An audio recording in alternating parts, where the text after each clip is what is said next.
देखिए, मेरा ये मानना है कि बाबा साहब ने कुछ तात्कालिक परिस्थितियां थी जिनके कारण मनुस्मृति को जलाया, क्योंकि बहुत सारी चीज़ें ऐसी हैं जो असमानता की बात कर रहे हैं। जिस समाज से बाबा साहब आ रहे हैं उनको देश के अंदर अछूत माना जा रहा है, तो तात्कालिक उनका जो रिएक्शन था वो सही था।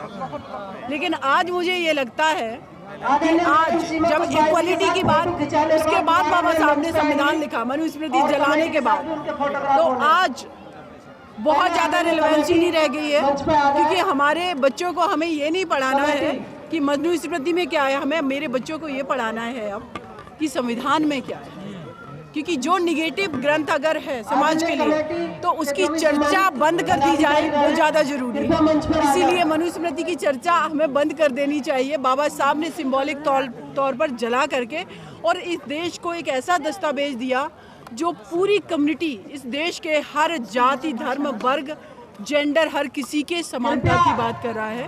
वो 25 दिसंबर का दिन था जिस दिन बाबा साहब ने जलाया, लेकिन सिंबॉलिक तौर पर लोग अभी भी इसको मना रहे हैं। तो लोगों की भावनाएं हैं और बाबा साहब द्वारा वो काम किया गया, तो निश्चित रूप से उसकी रिलेवेंस है। लोग इस ग्रंथ को अच्छा मानते हैं, उन्हें क्या कहना? देखिए, जो इस देश के अंदर और पूरे विश्व की बात करें, किसी भी ग्रंथ को जिसमें बहुत सारी खामियां हैं अच्छा मान रहे हैं, तो मुझे लग रहा है कि किसी भी सार्वजनिक मंच पर आज उस ग्रंथ की चर्चा नहीं है। वो हिडन रूप से मान रहे हैं, तो वो भी धीरे धीरे खत्म हो जाएगा, क्योंकि रिलेवेंसी जो है मानवता की रहेगी, रिलेवेंसी इक्वलिटी की रहेगी। और इसीलिए किसी भी सार्वजनिक मंच पर मनुस्मृति की चर्चा कम, संविधान की चर्चा ज्यादा हो रही है। लेकिन आजकल कहा जा रहा है मनुस्मृति का राज आने वाला, उसकी चर्चा ज्यादा हो रही है ना देश में। देखिए, मुझे लगता है इस देश की बहुसंख्यक आबादी ऐसी है जो संविधान से शासित होती है, संविधान से चलती है।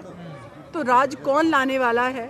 तो जो लोग भी ये कह रहे हैं कि राज आने वाला है वो यूनाइट हो जाएं, तो मुझे लगता है राज तो संविधान का ही चलेगा। ये संभव नहीं है, ये कहीं ना कहीं डर है आपको, क्योंकि वो डर, एक सेकंड, ये डर जो है वो किस लिए है?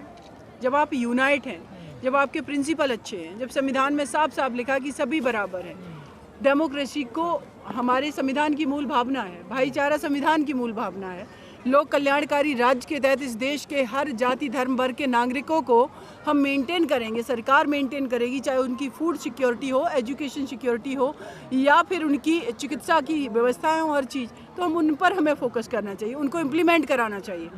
हम लोग इंडियन सिटीजन है, अगर कोई डीएम, एसडीएम, कोई एडमिनिस्ट्रेटिव ऑफिसर या पॉलिटिशियन आपके फेवर में वर्क नहीं कर रहा, यूनाइट होकर के ऑनेस्टी से आप उसके समक्ष ये सवाल पैदा करिए। जी, आप बताइए। संसद भवन भी इसलिए बना रहे हैं क्योंकि इसमें मनुस्मृति संविधान लागू किया जा सके। आप इतने क्यों डरे हुए हैं भाई?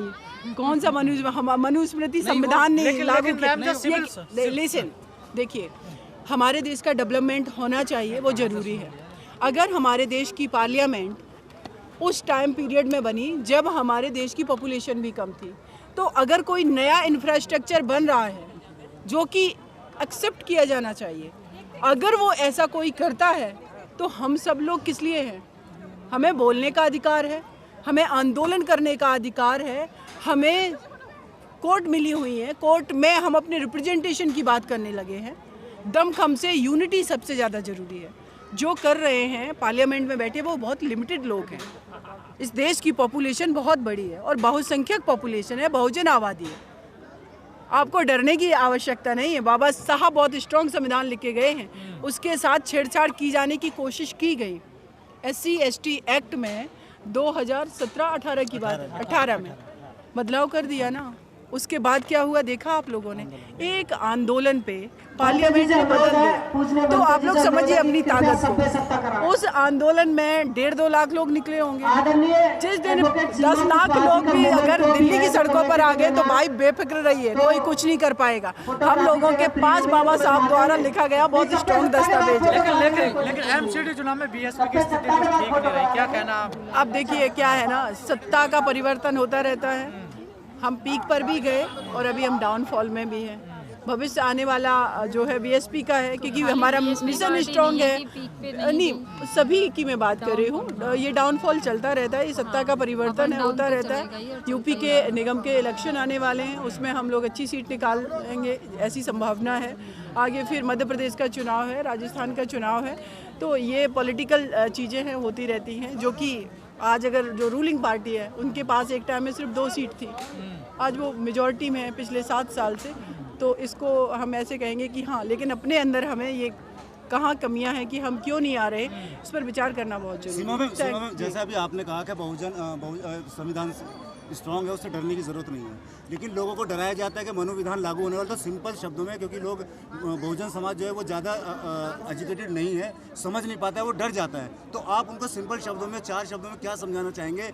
4 शब्दों में नहीं, एक शब्द में कहूँगी, इस देश में जब सबसे ज़्यादा अनटचेबिलिटी का दौर चल रहा था, तो एक आपका मसीहा अकेले भिड़ गया, अकेले लड़ गया, कैबिनेट मंत्री पद से इस्तीफा दे दिया। तो आज तो इस देश की बहुसंख्यक आबादी है अभी, तो इसका मतलब अपने अंदर जा करके देखो, यूनाइट हो जाओ, एकजुट हो जाओ, ऑनेस्टी से कोई कुछ नहीं कर पाएगा। कुछ लोग प्यार बांटने के लिए सड़कों पर उतरे हुए हैं, प्यार की दुकान के लिए माफी चाहते हैं बहुत। इस बार देखिए, ये हम इस पे कमेंट नहीं करना चाहेंगे। यहाँ पर इस मंच से भी प्यार ही बांटा गया है। Thank you so much. अगर आपने अभी तक हमारा चैनल सब्सक्राइब नहीं किया है तो सब्सक्राइब करें और घंटी का बटन बिल्कुल भी दबाना ना भूलें, ताकि सभी लेटेस्ट खबरें पहुंच सकें आप पे सबसे पहले।